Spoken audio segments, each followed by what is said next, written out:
Shalom Elohim, haleluya, puji nama Tuhan. Semangat pagi Bapak Ibu Saudara yang dikasihi Tuhan kita, Yesus Kristus. Jumpa lagi bersama saya Pendeta Samuel Mabuntu dalam Renungan Pagi ke 2042 hari. Renungan pagi ini mengudara, puji Tuhan. Bapak Ibu Saudara yang dikasihi Tuhan, sebelum kita membaca, mendengarkan, dan merenungkan firman Tuhan hari ini, mari kita berdoa, minta pimpinan Roh Kudus. Kita berdoa. Bapa di surga, berbicaralah kepada kami semua. Pakai firman Tuhan ini untuk menegur kami, menasihati kami, meneguhkan iman percaya kami, dan memberkati kami semua. Di dalam nama Tuhan Yesus yang adalah firman Allah yang hidup, kami berdoa. Amin. Haleluya. Bapak Ibu Saudara yang dikasihi Tuhan, bersama dengan saya kita akan belajar Alkitab dari kitab Kejadian sampai kitab Wahyu. Mari buka Alkitab kita dalam kitab Mazmur pasal 51 ayat 16 sampai ayat 19. Demikian firman Tuhan. Lepaskanlah aku dari hutang darah, ya Allah, Allah keselamatanku. Maka lidahku akan bersorak-sorai memberitakan keadilan-Mu. Ya Tuhan, bukalah bibirku, supaya mulutku memberitakan puji-pujian kepadamu. Sebab Engkau tidak berkenan kepada korban sembelihan. Sekiranya ku persembahkan korban bakaran, Engkau tidak menyukainya. Korban sembelihan kepada Allah ialah jiwa yang hancur, hati yang patah dan remuk, tidak akan Kau pandang hina, ya Allah. Amin. Haleluya. Bapak Ibu Saudara yang dikasihi Tuhan, konteks kebenaran firman Tuhan ini ketika Nabi Nathan menegur dengan keras kepada Raja Israel, yaitu Raja Daud, karena kejahatan atau dosa yang Daud telah lakukan, di mana dia mengambil istri Uria yang bernama Batseba, sehingga mereka melakukan dosa menyebabkan Batseba hamil. Karena tahu Batseba hamil, Daud kemudian putar otak, merencanakan rencana yang sangat keji, yang sangat-sangat jahat di mata Tuhan, di mana Daud merencanakan satu pembunuhan sadis untuk menutupi dosa yang dia lakukan dengan Batseba. Rencana Daud yaitu mau membunuh Uria, suami dari Batseba. Daud pikir tadinya tidak ada yang tahu tentang dosa yang dia lakukan bersama Batseba. Daud lupa kalau Tuhan itu Allah yang Maha Tahu. Daud lupa kalau mata Tuhan ada di segala tempat mengawasi orang jahat dan orang baik. Saudara yang dikasihi Tuhan, dengar ini baik-baik. Jangan merasa aman karena dosa yang saudara lakukan. Mungkin istri, suami, atau orang-orang di sekitar saudara, mungkin mereka tidak tahu apa yang saudara lakukan, tapi Tuhan tahu. Tuhan Allah yang Maha Tahu. Tuhan mengawasi semua orang, baik itu orang jahat maupun orang baik. Jadi tidak ada satu tempat di dunia ini tersembunyi di bawah pengawasan Tuhan. Jadi saudara jangan pernah merasa aman karena dosa saudara belum diketahui oleh orang. Karena Tuhan Maha Tahu. Tuhan tahu apa yang saudara lakukan di tempat-tempat tersembunyi sekalipun. Tuhan kemudian mengutus Nabi Nathan untuk menegur Raja Israel, yaitu Raja Daud. Supaya apa? Supaya Daud bertobat. Bapak Ibu Saudara yang dikasihi Tuhan, perhatikan. Tuhan saat ini mencari hamba-hamba Tuhan seperti Nabi Nathan yang berani menegur Raja Daud. Amin. Haleluya. Ya, seorang hamba Tuhan itu harus punya prinsip, sehingga dia itu tidak bisa diintervensi sekalipun orang yang ada di depan dia seorang yang berpengaruh. Seorang hamba Tuhan harus mengatakan kebenaran. Dia harus menyampaikan teguran walaupun di depan dia seorang pejabat, seorang petinggi, seorang yang berpengaruh. Tapi dia harus berani mengatakan kebenaran kepada orang itu sekalipun konsekuensi dari tegurannya itu. Mungkin dia dikucilkan, mungkin dia akan ditangkap, dipenjarakan, atau mungkin terjeleknya bisa dibunuh. Tapi seorang hamba Tuhan harus punya prinsip. Dia mengatakan kebenaran di atas segala-galanya. Dia harus berani menegur walaupun orang yang ada di depannya raja sekalipun. Sekarang ini banyak hamba Tuhan yang pelin-pelan, yang bunglon, yang tidak ada pendirian, malah jadi penjilat. Takut tegur orang, padahal sudah jelas orang itu sudah salah jalan. Tapi hamba Tuhan itu takut menegur karena orang itu berpangkat, kaya raya, pejabat, bos, sangat berpengaruh, punya keluarga besar, dan lain sebagainya. Karena dia orang yang berpengaruh, mungkin dia orang kaya di gereja itu, sehingga hamba Tuhan tidak berani menegur orang itu.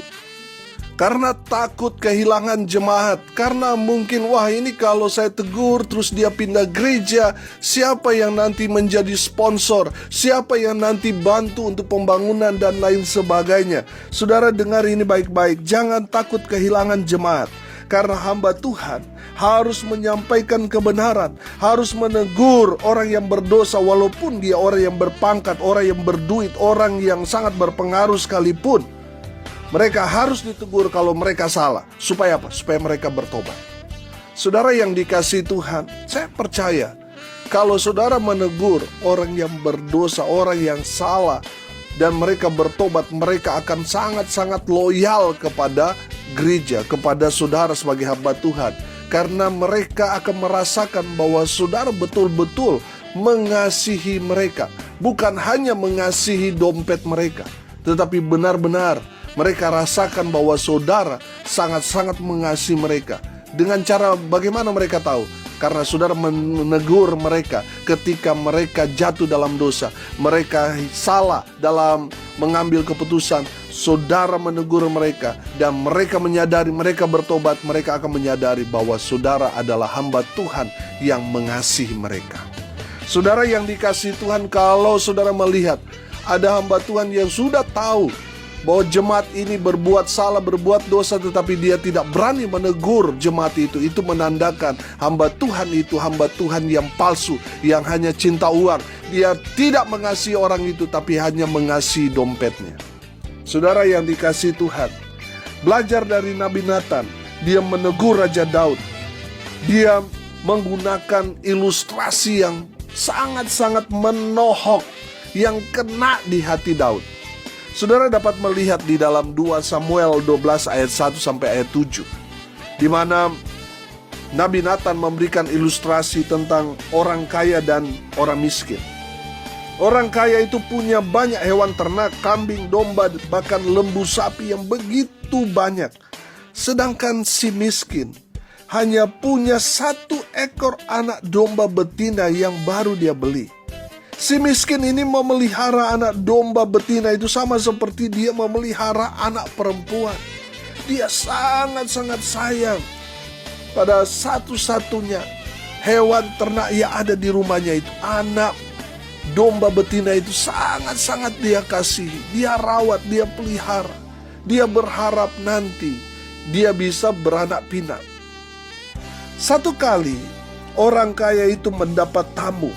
Dan orang kaya ini merasa kasihan kalau dia memotong salah satu hewan ternak yang dia miliki. Dia merasa, aduh kasihan hewan ternak saya kalau diambil. Ambil aja yang menjadi milik dari si miskin ini. Saudara yang dikasihi Tuhan, orang kaya ini mengambil 1 anak domba betina milik orang miskin. Saudara, dia memotongnya tanpa ada belas kasihan kepada orang miskin itu. Orang miskin itu menangis sedih, terpukul, karena itu adalah anak domba betina yang dia sayang, yang dia anggap seperti anaknya sendiri, dengan harapan nanti dia dapat beranak pinak dan seterusnya. Saudara, mendengar cerita tentang itu, Daud menjadi sangat marah. Daud berkata, demi Tuhan yang hidup, orang yang melakukan itu harus dihukum mati. Daud berkata orang itu harus dihukum mati dan harus membayar ganti rugi 4 kali lipat karena orang itu melakukan kejahatan dan tidak mengenal belas kasihan. Kemudian Nabi Nathan berkata kepada Daud, engkaulah orang itu. Nabi Nathan menyampaikan teguran keras firman Tuhan kepada Raja Daud, saudara. Nathan membuka aib Raja Daud tentang kejahatan yang Daud lakukan, mengambil istri orang dan merencanakan rencana pembunuhan kepada Uria, suami Batseba. Dan itu adalah satu kejahatan yang keji di mata Tuhan. Dia sudah berselingkuh, dia sudah menghamili istri orang, lalu dia bunuh suaminya supaya mendapatkan Batseba. Itu satu kejahatan yang luar biasa. Bapak, Ibu, Saudara yang dikasihi Tuhan, dengar ini baik-baik. Ketika saudara berselingkuh, itu satu kejahatan di mata Tuhan. Itu dosa yang besar. Itu dosa zina, dosa yang menjijikan di mata Tuhan. Bertobat, saudara yang punya simpanan, saudara yang punya selingkuh, saudara dengar firman Tuhan ini, bertobat sebelum saudara berobat. Bertobat, saudara. Saudara yang dikasihi Tuhan, saya menangkap juga ini yang terjadi pada gereja-gereja sekarang ini, di mana gereja besar yang adalah gambaran orang kaya itu merampas domba-domba dari si miskin, dalam arti gereja-gereja perintisan di mana mereka berjuang dalam pelayanan, mereka memiliki jemaat 2-3 orang dirampas sama gereja besar, saudara. Ini yang terjadi, saudara. Dan saya mau bilang, gereja yang merampok jemaat-jemaat dari gereja-gereja lain itu pindah ke gerejanya, mereka melakukan dosa kejahatan yang besar di mata Tuhan.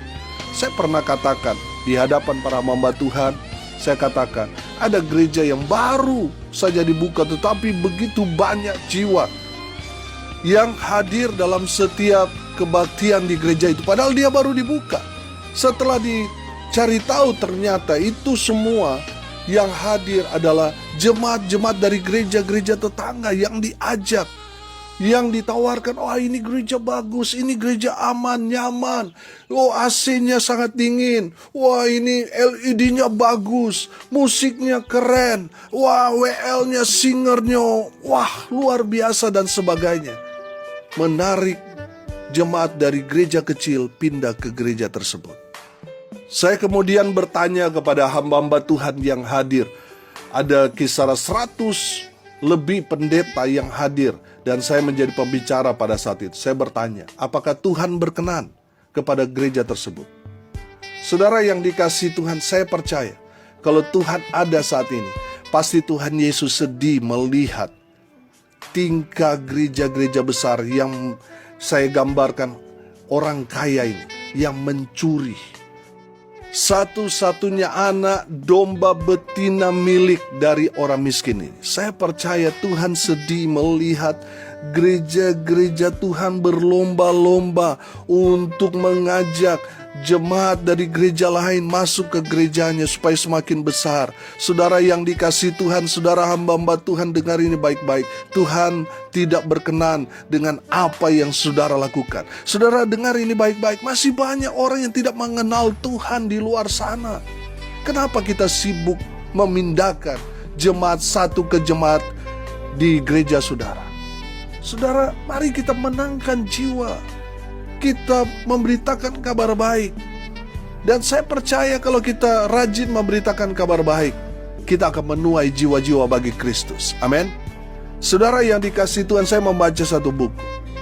Gereja yang terus memberitakan kabar baik, pasti ada pertumbuhan yang luar biasa terjadi di gerejanya. Pasti Tuhan akan kirim jiwa-jiwa untuk memenuhi tempat duduk di gereja itu. Kalau gereja itu sepi dan sudah beberapa tahun membuka perintisan, tidak ada jemaat, itu menandakan gereja itu tidak ada penginjilan, tidak ada pemberitaan Injil di sana. Saya percaya kalau kita menabur, kita akan menuai. Kalau Injil yang kita tabur, pasti kita akan menuai jiwa-jiwa. Amin. Bapak, Ibu, Saudara yang dikasihi Tuhan, saya belajar dari kebenaran firman Tuhan ini. Mari kita memberitakan kabar baik. Amin. Jangan merampok, jangan merampas jiwa-jiwa yang sudah bergereja, saudara. Itu hanya menyakiti hati Tuhan. Nathan membuka aib Raja Daud tentang kejahatan yang Daud tutupi, yaitu mengambil istri orang, menghamili dia, bahkan merencanakan satu rencana jahat untuk membunuh suaminya. Sehingga Daud menyadari bahwa apa yang dia lakukan itu sudah diketahui oleh Nabi Nathan.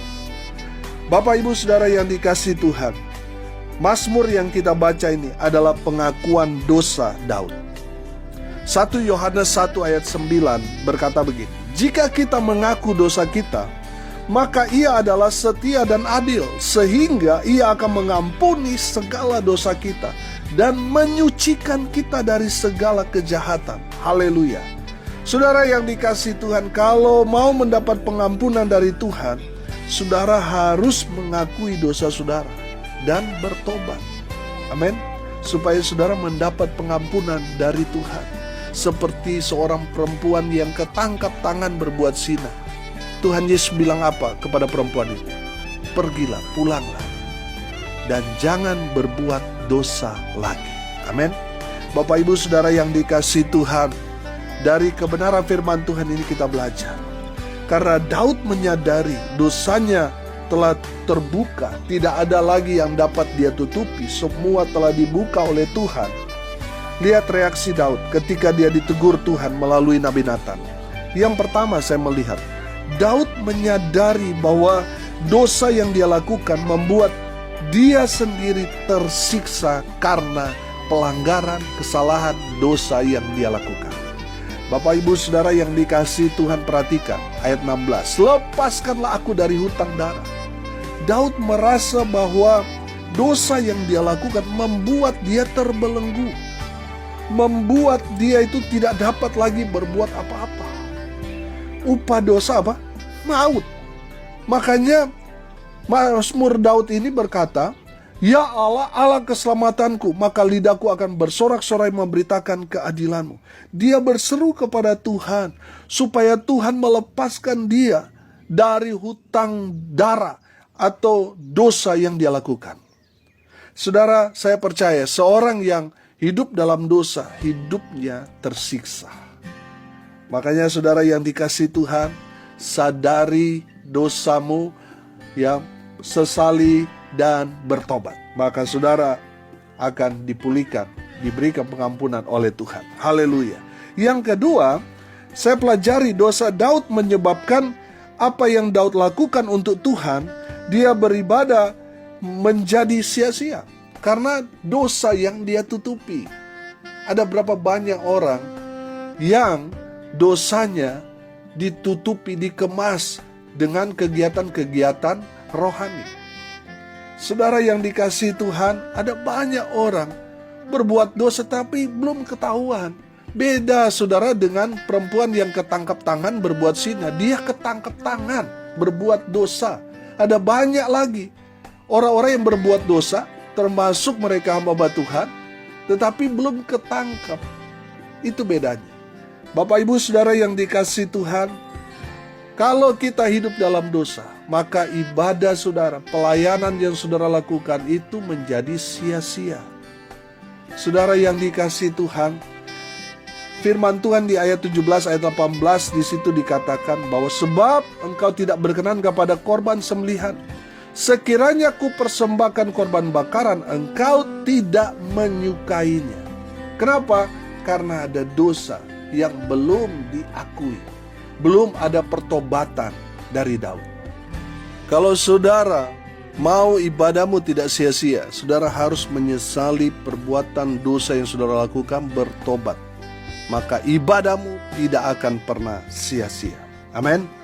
Yang ketiga, Daud menyesali atas dosa yang dia telah lakukan. Di ayat 19 perhatikan, korban sembelihan kepada Allah ialah jiwa yang hancur, hati yang patah dan remuk tidak akan kau pandang hina ya Allah. Saudara, saya melihat di sini adalah langkah pertobatan dari Daud.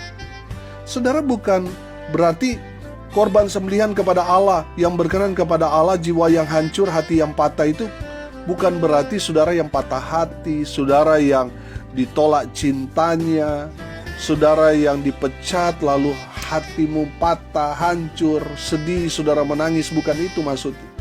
Dimaksudkan di sini, jiwa yang hancur, hati yang patah dan remuk tidak akan kau pandang hina. Itu artinya kita menyesali bahwa apa yang kita lakukan itu hal yang tidak terpuji, hal yang tidak berkenan bagi Tuhan. Apa yang kita lakukan adalah dosa dan kita menyesalinya. Itulah arti hati yang patah dan remuk. Tidak akan kau pandang hina, ya Allah. Jadi ketika kita menyadari, kita menyesali, kita bertobat, saudara, firman Tuhan dikatakan, Tuhan tidak akan memandang hina saudara. Mungkin orang sudah memandang hina saudara karena dosa yang saudara lakukan. Tapi ketika saudara menyesali, sudah bertobat, Tuhan tidak memandang engkau hina. Karena saudara sudah menyesali, sudah bertobat. Amin. Bapak Ibu Saudara yang dikasihi Tuhan, dari kebenaran firman Tuhan ini kita banyak belajar. Dari firman Tuhan ini banyak berkat yang kita dapatkan. Baik itu dari Nabi Nathan, kita harus berani mengatakan kebenaran, gak perlu takut dengan siapa yang kita ada di depan kita, dengan siapa kita bercakap-cakap. Selama itu gak benar, kita harus berani menegur. Kita harus berani menyatakan tidak kepada yang tidak benar. Saudara yang dikasihi Tuhan, dari Daud kita belajar. Daud kemudian menyadari bahwa dosa yang dia lakukan membuat dia tersiksa. Saya percaya saudara, di dalam firman Tuhan ini, Daud tidak dapat memuji menyembah Tuhan, tidak dapat memberitakan kebaikan Tuhan karena apa? Ada dosa yang dia lakukan. Saya percaya seorang yang tidak berani memberitakan kabar baik, tidak dapat menceritakan kebaikan Tuhan, pasti ada dosa yang dia lakukan. Makanya dia tertutup mulutnya untuk memuji dan memberitakan kabar baik. Makanya tadi saya katakan Daud menyadari bahwa dosa yang dia lakukan membuat Daud tersiksa karena dosa. Yang kedua kita belajar, dosa Daud menyebabkan apa yang Daud lakukan untuk Tuhan. Dia beribadah, dia melakukan dosa, tapi dia menutupi semua kesalahan dosanya dengan kegiatan ibadah. Semuanya sia-sia. Tuhan tidak menyukai semua korban yang Daud persembahkan.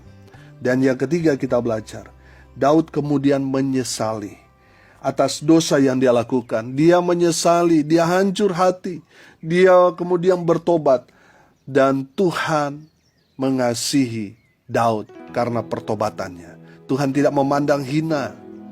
Yang Daud sudah lakukan, Tuhan ampuni. Dan Tuhan menerima Daud apa adanya, karena Daud mau mengakuinya, dosa yang dilakukan, dan bertobat.